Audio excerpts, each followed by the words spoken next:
Olá, gente, meu nome é Yolanda Silva e hoje eu irei falar com vocês sobre o livro Ultra Carne, de Cerreza Bravo. Livro maravilhoso da editora Darkside. A edição dela é simplesmente maravilhosa. Vem com essa contracapa aqui toda sinistrona. Ele é meio aveludado, inclusive a gente tem que ter cuidado, porque senão mancha todinho. Tem essa outra capa aqui também, bem bacana. Entre um capítulo e outro, tem essa imagem aqui do carneiro. Aqui, né, que tem tudo a ver com a história. E é uma narrativa muito gostosa, né, uma de ler, maravilhosa. Inclusive, eu fiquei muito feliz em saber que tem um escritor brasileiro que escreve tão bem, né, apesar de ser um gênero que eu particularmente não é muito meu preferido, mas eu gostei muito dos contos. E eu vou falar com vocês aqui. O livro é narrado todo ele em terceira pessoa e são 4 novelas, 4 contos que se entrelaçam. E essas histórias é ligada por um fio condutor que é um pintor chamado Vladimir Lester. Logo o primeiro conto conta a história se passa em um convento. Um convento é tipo um orfanato, né? Uma igreja e um orfanato, em que o padre Giordano, acho que é esse o nome dele, ele tá lá bem tranquilinho na dele, de repente bate Giordano o nome dele.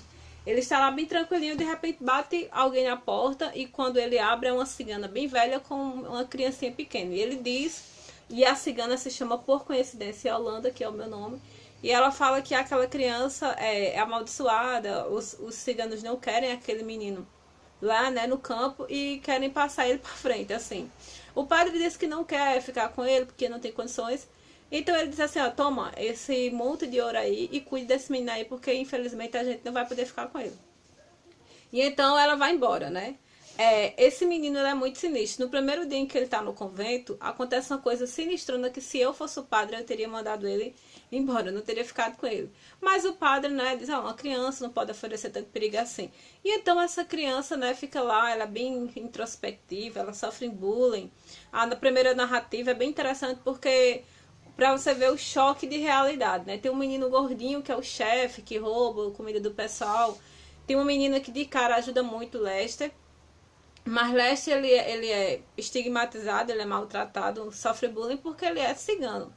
E é muito interessante que tem uma parte aqui que as crianças moram no orfanato, todas elas não são, vamos dizer assim, muito grandiosamente ricas ou qualquer coisa que possa lhes dar uma sensação de falso poder para se achar superior, né? Mas o fato dele ser cigano incomoda muito.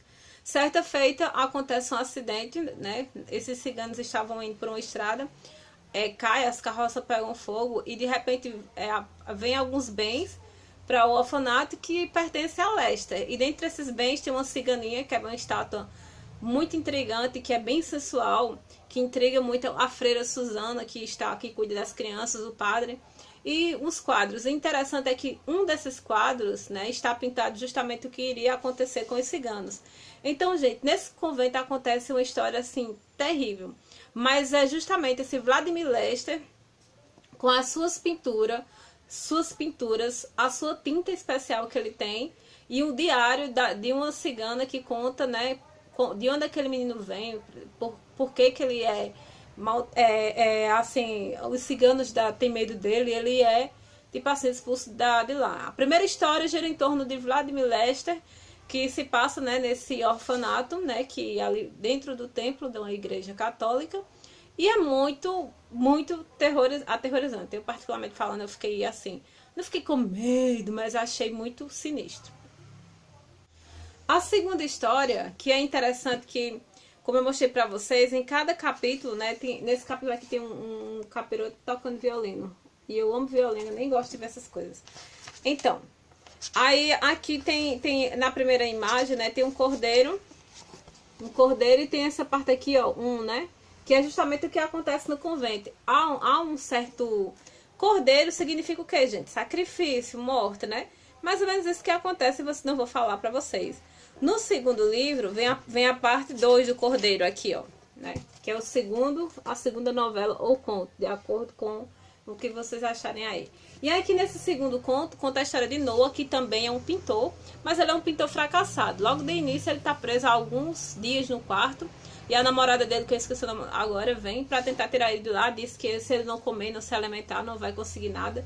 E aí você acaba sabendo que ele está naquele estado porque ele roubou um livro, que é justamente o Diário da Cigana, que conta a história de Lester e como ele se tornou um pintor lendário.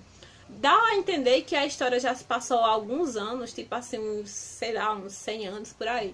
E aí, esse menino, esse Noah, né, pegou o diário da história de Lester e ele quer encontrar essa tinta que faz as pessoas pintarem de forma extraordinária. E esse segundo conto é muito interessante porque vai tratar tipo assim um terror realista, um terror neonaturalista, não sei muito bem, porque na verdade quando Noah vai em busca de onde aconteceu isso, né, o que aconteceu algo lá no convento onde Vladimir, onde Lester morou, ele vai atrás do lugar seguindo as direções das informações históricas, né, e também do diário que ele roubou de uma loja, né. E aí ele chega nesse lugar, na cidade que eu esqueci agora, me perdoe, gente. Porque eu li há alguns dias, tentei gravar isso aqui, não deu certo, a câmera pifou no meio.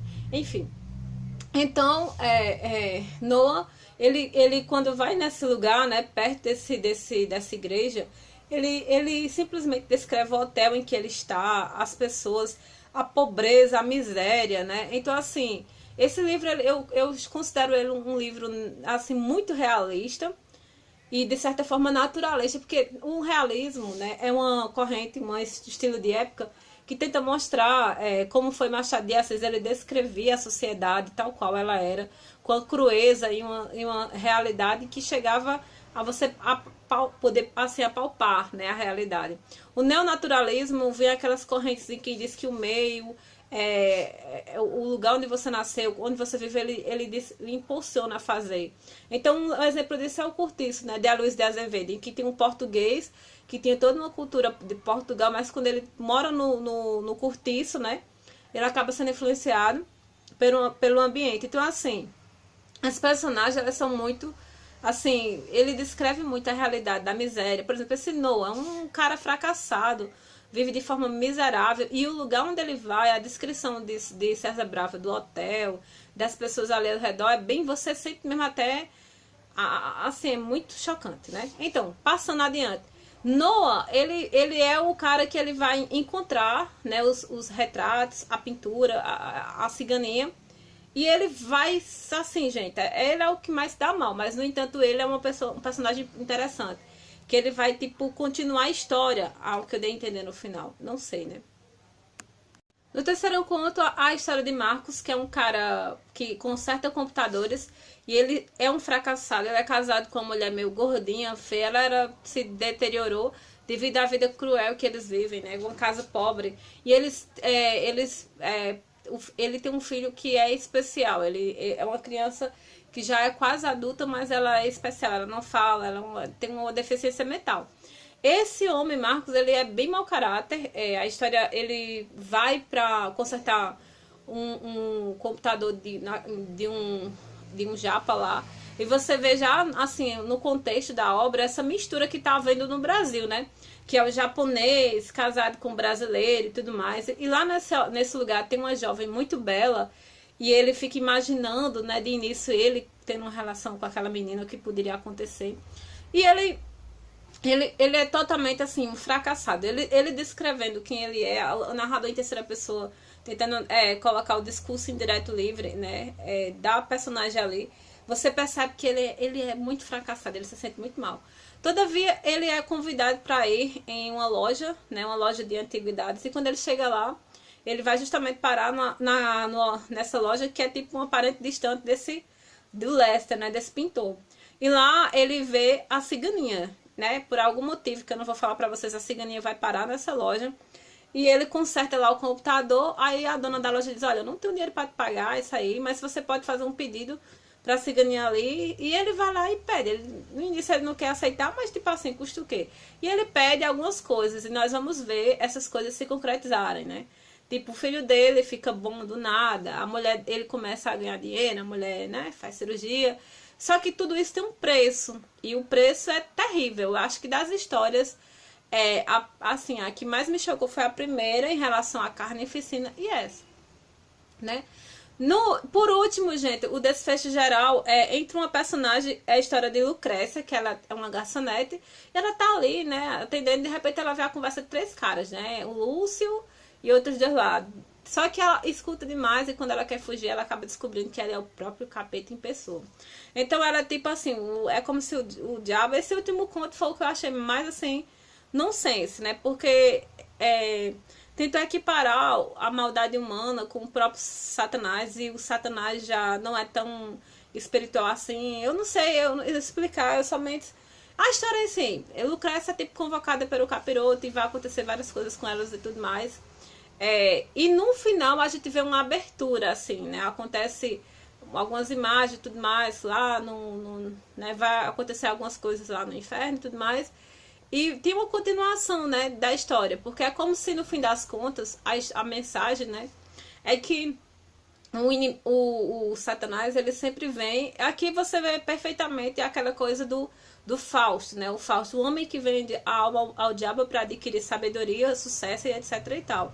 O livro é bem isso, mas o que eu acho interessante na escrita de César Bravo é que há momentos em que o demônio não é tão responsabilizado pela maldade. E o homem também tem sua parcela, né, de culpa. Seja porque, primeiro, ele é inerte, não produz, não quer crescer, e quando ele não é um fracassado, vai buscar os meios, vamos dizer assim, espirituais, né, nefastos. Então é uma obra bem interessante.